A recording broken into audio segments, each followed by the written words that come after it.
pagi Ibu Guru dan teman-teman. Di sini kami dari kelompok 4 akan mencoba untuk mempresentasikan hasil kerja kami mengenai problem based learning pada materi 13, yaitu pada analisis kuantitatif. Sebelumnya izinkan memperkenalkan diri. Nama saya Mas Fani Tagalog dengan ujung NIM 101 sebagai moderator. Saya Haganata Lestarigan dengan ujung NIM 067. Saya Miss Yamro dengan ujung NIM 177. Saya Anastasia Pedagor Tambah dengan ujung NIM 079. Saya Mimi Catur Agustian dengan ujung NIM 091. Saya Dr. Asri Bowo dengan ujung NIM 037. Saya Muhammad Rahman dengan ujung NIM 087.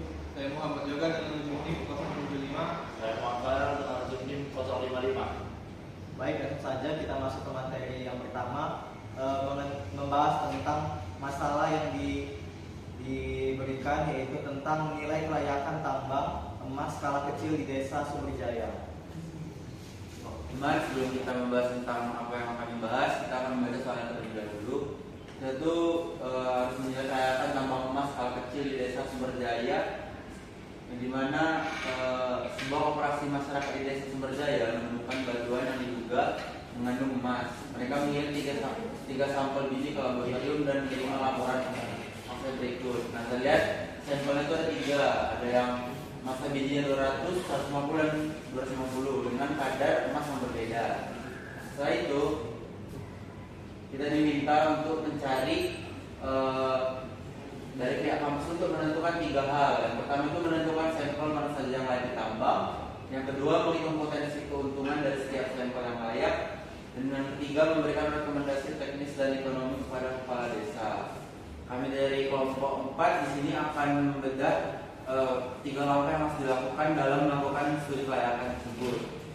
Nah, dari ketiga langkah tersebut kita dapat menentukan beberapa poin bahwa konsep kita harus itu kita harus tahu bagaimana cara mengonversi satuan dari isi emas tersebut dari ppm ke gram per ton. Yang kedua, perhitungan massa logam dari kadar dan massa biji. Yang ketiga, pemahaman cut off grade atau kadar emas, kadar batasnya. Kemudian perhitungan nilai ekonomi dan keuntungan, dan yang terakhir itu pemahaman recovery yang bersifat opsional untuk sebagai pembeda atau membanding. Baiklah, itu materinya akan dijelaskan oleh teman saya bilang kepada rekan saya. Baiklah, terima kasih Saudara Haga atas penjelasannya. Selanjutnya kita masuk ke materi pertama, yaitu tentang analisis kuantitatif yang akan dijelaskan oleh Saudari Mesidi. Untuk Saudari Mesidi kami persilakan. Ini saya akan menjelaskan tentang analisis kuantitatif. Analisis kuantitatif merupakan salah satu bagian terpenting dalam dunia sains dan rekayasa, termasuk di bidang pertambangan. Melalui analisis kuantitatif, data yang bersifat numerik dapat diolah menjadi informasi yang memiliki makna, sehingga keputusan teknis maupun ekonomi dapat dibuat secara lebih akurat dalam konteks eksplorasi dan pengolahan biji mineral. Analisis kuantitatif digunakan untuk menghitung kadar logam, estimasi cadangan, nilai ekonomi, hingga kelayakan suatu endapan untuk ditambang. Salah satu contoh penerapan analisis kuantitatif adalah pada penilaian kadar emas dalam sampel biji. Data seperti kadar dalam satuan ppm atau gram per ton, massa biji, harga logam, dan biaya operasi harus dihitung secara sistematis guna menentukan apakah suatu sampel layak untuk ditambang. Melalui pendekatan ini, kita dapat menghitung total emas dalam biji, nilai emas berdasarkan harga pasar, serta keuntungan bersih setelah memperhitungkan biaya penambangan dan tingkat recover. Oleh karena itu, pemahaman konsep analisis kuantitatif menjadi dasar yang sangat penting dalam menilai potensi ekonomi tambang emas di Desa Sumberjaya. Baiklah, terima kasih Saudari Mei atas penjelasannya. Selanjutnya kita akan masuk membahas tentang analisis data. Yang pertama mengenai konveksi yang akan dijelaskan oleh Saudari Anastasia. Silakan. Baik, terima kasih atas kesempatannya. Saya di sini akan menjelaskan untuk langkah yang pertama yaitu yang pertama kita konversi satuan dari kadar emasnya dari ppm menjadi gram per ton.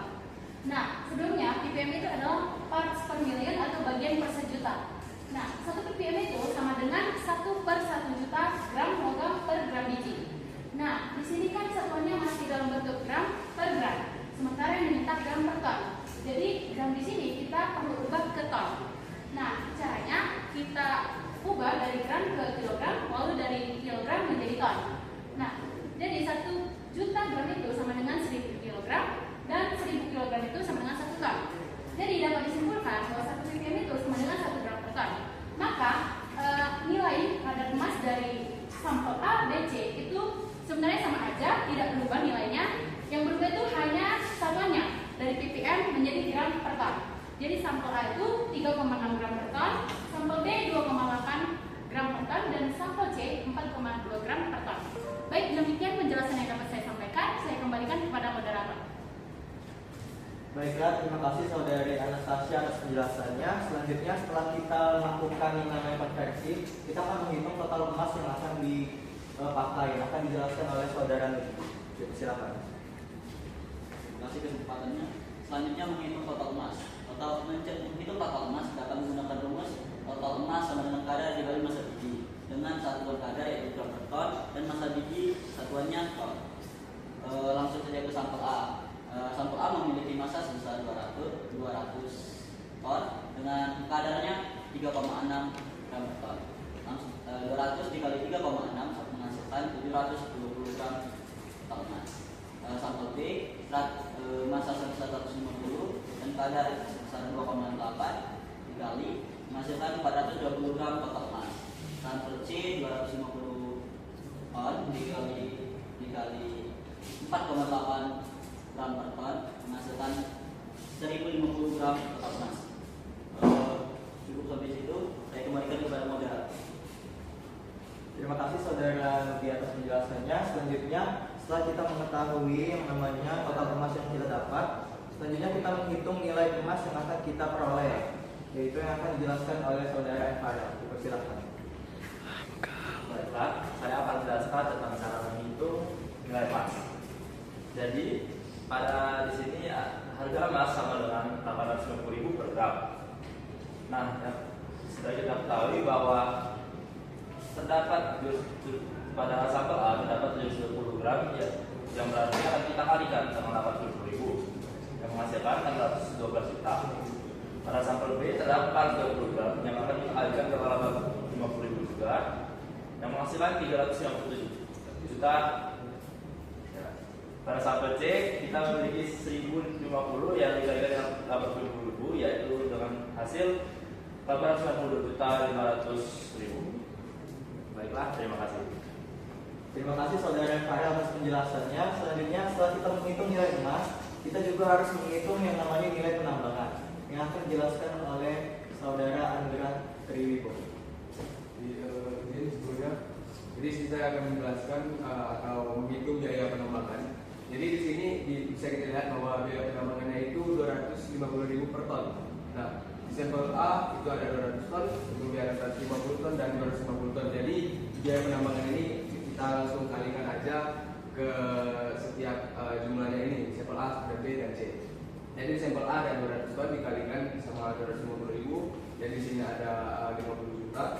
Terus biaya penambangan yang B itu 150 ton dikali 250.000, jadi 37.500. Dan yang sampel C itu ada 250 ton dikali 250.000, jadi biaya penambangannya 62.500. Jadi saya selanjutnya akan saya kembalikan ke moderator. Baiklah, terima kasih atas penjelasannya. Selanjutnya kita menghitung keuntungan bersih, di mana keuntungan bersih akan dijelaskan oleh Saudara Alga. Dipersilakan. Baiklah, saya akan menjelaskan tentang keuntungan bersih. Mengapa kita membutuhkan keuntungan? Karena dalam melakukan suatu penambangan studi tersebut kita diminta untuk menentukan keuntungan dalam penambangan tersebut. Dari keuntungan tersebut itu ditentukan dengan mencari nilai emas dikurang biaya. Nilai emas yang diperoleh tadi pada sampel A itu adalah 612 juta dikurang biaya 50 juta, maka menghasilkan keuntungan 562 juta rupiah. Kemudian pada sampel B itu ada 397 juta. Kemudian dikurang dengan biaya 37.500.000 akan menghasilkan keuntungan 319.500.000. Kemudian sampel C itu 852.500.000 untuk nilai emasnya dan biayanya 62.500.000 dengan keuntungan 830 juta.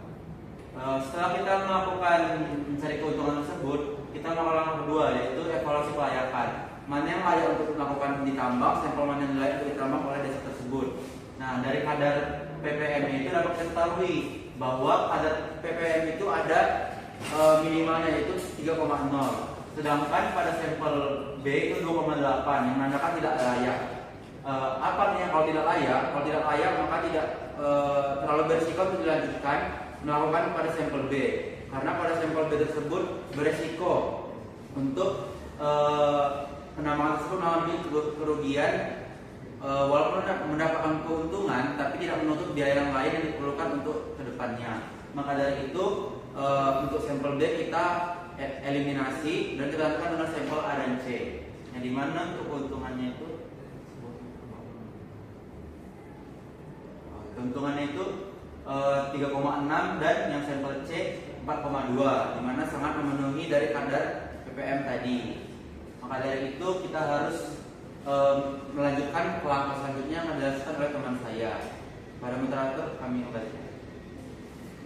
Baiklah, terima kasih saudara Aga atas penjelasannya. Selanjutnya di sini akan kita bahas tentang recovery 85%. Di mana recovery 85% ini adalah persentase emas yang berhasil dipisahkan dari biji saat proses pengolahan. Jadi setelah kita mengambil proses penggalian, kita akan mengolah batuan tersebut. Kita akan mengeluarkan yang namanya bijinya, yang dimana persentase emas yang kita bisa peroleh itu adalah 85% dari total. Yang dimana tidak semua emas yang ada di batuan itu bisa diambil. Ada yang hilang mungkin saat penghancuran, penggilingan, atau proses lainnya. Maka pada perhitungannya kita dapatkan rumus di mana recovery yang kita dapat itu adalah 0,85 dikali total emas yang kita dapat. Lalu nilai emas yang akan dijual itu rumusnya recovery dikali harga emas per gramnya, yang dimana 850.000, dan keuntungan bersih di mana rumusnya nilai emas yang dijual dikurang biaya penambangan. Di sini kita ketahui bahwa total emas didapat pada sampel A yaitu 720, lalu kita kalikan dengan 0,85 menghasilkan 612. Inilah total emas yang kita dapat secara murni. Lalu kita kalikan dengan harga per gramnya yaitu 850.000. Hasilnya menjadi 520.200.000, yang dimana keuntungan bersih kita kurangkan dengan biaya penambangan. Biaya penambangan tadi kita bisa dapat dari yang atas, yaitu biaya penambangan A sebesar 50 juta, lalu biaya penambang C itu 62,5 juta.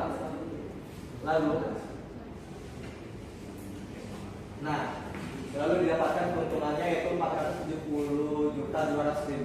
Lalu yang C, total emasnya kan ada 1050. Recovery 85%, berarti total emas yang didapat itu adalah 892,5. Lalu kita kalikan dengan harga per gramnya menjadi 758.625.000. Lalu kita kurangkan tadi dengan biaya penambangannya menjadi 696.125.000. Lalu di sini mengapa kita tidak hitung yang B? Karena yang B itu sudah tidak layak untuk ditambang.